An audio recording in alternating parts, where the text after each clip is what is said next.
கர்த்தரா இயேசு கிறிஸ்து நாமத்தினாலே அன்பின் வாழ்த்துக்களுங்க. நீங்களும் நானும் ஒரு நல்ல ஒரு ஐஸ்வர்யமுள்ள பிள்ளைகளா நம்ம இருக்கணும். நம்முடைய தேவன் ஐஸ்வர்ய சம்பர்ணர். நாமளும் ஐஸ்வர்யமா இருக்கணும். வேதத்துல பாருங்க, உபாகமம் 8வது அதிகாரத்துல 18வது வசனம் இப்படி சொல்லுகிறது.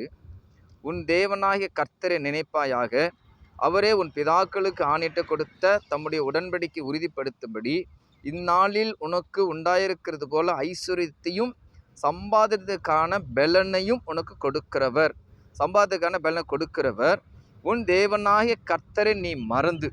இன்னைக்கு பணம் பேரு புகழ் வந்த பின்னாடி தெய்வத்தை மறந்துடுவாங்க. ஆனா எவ்வளவு ஐஸ்வர்யம் இருந்தாலும் தெய்வத்தை மறக்கவே கூடாதுங்க.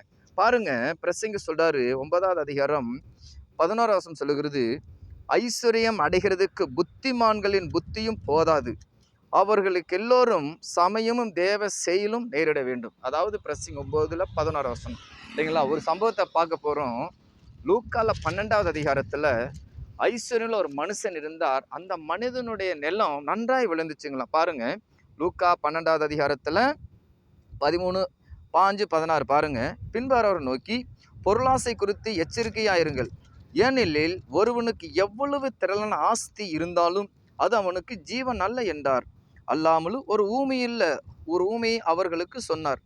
ஐஸ்வர்யமுள்ள ஒருவனுடைய நிலம் நன்றாய் விளைந்தது. அப்பொழுது அவன், நான் என்ன செய்வேன்? என் தானியங்களை சேர்த்து வைக்கிறதுக்கு இடமில்லையே. நான் ஒன்று செய்வேன், என் களஞ்சிகளை இடித்து பெரிதாக கட்டி எனக்கு விளைந்த தானியத்தையும் என் பொருட்களையும் அங்கே சேர்த்து வைத்து, பின்பு ஆத்துமாவே, உனக்காக அநேக வருஷங்களுக்கு அநேக பொருள் சேர்த்து வைக்கப்பட்டிருக்கிறது, அநேக வருஷங்களுக்கு அநேகம் பொருட்கள் சேர்த்து வைக்கப்பட்டிருக்கிறது, நீ இளைப்பாரி புசித்து குடித்து பூரிப்பா என்று என் ஆத்துமாவோட சொல்லுவேன். தனக்குள்ளே சிந்தித்து சொல்லி கொண்டான்.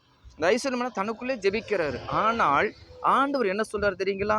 20வது வசனம் சொல்லுறது, லூக்கா 12வது அதிகாரத்தில் 20வது வசனம், தேவனும் அவனை நோக்கி, மதிகடனே, உன் ஆத்துமா உன்னெடுத்து இந்த ராத்திரி எடுத்துக்கொள்ளப்படும், அப்பொழுது நீ சேகரித்த யார் உதகும் என்றார். இன்னைக்கு எல்லாத்துக்கும் கேரண்டி வாரண்டி இருக்கு. ஆனா மனுஷனுடைய வாழ்க்கைக்கு கேரண்டி இல்லைங்க, வாரண்டி. இருக்கிற நாட்களை நல்லா நேரத்தை முக்கியப்படுத்தி நாலு போனால் திரும்பி வராது இல்லைங்களா? நம்ம ஜெபிப்போம். அன்பின் பரலோக பிதாவே, இதை கேட்கிற ஒவ்வொரு பிள்ளைகளுக்காக, பார்க்கறதுக்காக நன்றி செலுத்துகிறோம். கர்த்தாவே, நீங்க மட்டுமே மகிமைப்படுங்க, காத்துக்கொள்ளுங்க. கர்த்தர் இயேசு கிறிஸ்து நாமத்தில் கேட்கிற நல்ல பிதாவே, ஆமீன்.